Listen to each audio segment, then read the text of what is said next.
हाँ, नमस्कार दोस्तों, आप सभी को फिर से एक बार स्वागत करते हैं आपका YouTube channel crack Bhojpuri news में। मैं हूं जीतन कुमार और मैं आप सभी को बता दूं कि रमेश रेशमिया जी का एक न्यू सॉन्ग का शूटिंग चल रहा है। जी हाँ, तो दोस्तों इस वीडियो में शुरू से अंत तक बने रहे और जाने कि कौन सा सॉन्ग का शूटिंग चल रहा है। मैं इस वीडियो में आप सभी को फुल जानकारी दूंगा, तो वीडियो में शुरू से अंत तक बने रहे और जानिए। तो वीडियो शुरू करने से पहले मैं आप सभी को बता दूँ कि crack Bhojpuri news YouTube channel पर नए हो तो चैनल को सब्सक्राइब करके बेल आइकन ऑन कर दीजिएगा, क्योंकि मैं इसी तरह का वीडियो आप सभी को भी चलाते रहता हूँ, जो कि भोजपुरी रिलेटिव कोई भी खबर रहता है तो मैं आप सभी को सबसे पहले देते रहता हूँ। तो वीडियो में शुरू से अंत तक बने रहिए और जानिए कि रमेश रेशमिया जी का कौन सा सॉन्ग का शूटिंग चल रहा है। मैं इस वीडियो में आप सभी को जानकारी दूंगा, तो वीडियो में शुरू से अंत तक बने रहिए और जानिए। तो चलिए मैं वीडियो को स्टार्ट करता हूं। तो जी हाँ मेरे दोस्तों, मैं आप सभी को बता दूं कि रमेश रेशमिया जी का एक बहुत ही ब्लास्ट यानी बहुत ही हाई लेवल का सॉन्ग का शूटिंग चल रहा है, जो कि मैं आगे आप सभी को क्लिप दिखलाया हूँ जी।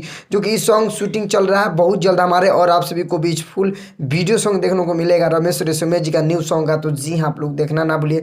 तो जितने रमेश रेशमिया जी को चाहने वाले इस वीडियो को शेयर ज़्यादा से ज़्यादा कर दीजिएगा, ताकि और जितने रमेश रेशमिया यानी रमेश भैया को चाहने वाले हैं उन सबको मालूम पता चल जाए कि रमेश रेशमिया जी का एक बहुत ही ब्लास्ट यानी बहुत ही हाई लेवल का सॉन्ग का शूटिंग चल रहा है, जो कि मैं आगे आप सभी को क्लिप दिखलाया हूँ, जो कि बहुत ज़्यादा वायरल हुआ है। जी हाँ, तो दोस्तों इस वीडियो को शेयर कर दीजिए, तो आप सभी को मालूम पता जानकारी चल गया होगा कि रमेश रेशमिया जी का सॉन्ग का शूटिंग चल रहा है, न्यू सॉन्ग का, जो कि बहुत ज़्यादा वायरल हो रहा है ये क्लिप, जो कि मैं आगे आप सभी को क्लिप दिखलाया हूँ। तो वीडियो यहीं पर समाप्त करता हूँ। आई होप आप सभी को वीडियो पसंद है तो लाइक कीजिए, चैनल पर नए चैनल को सब्सक्राइब कर लीजिए। तो मिलते हैं नेक्स्ट अपडेट के साथ, तब तक बाय बाय, टाटा।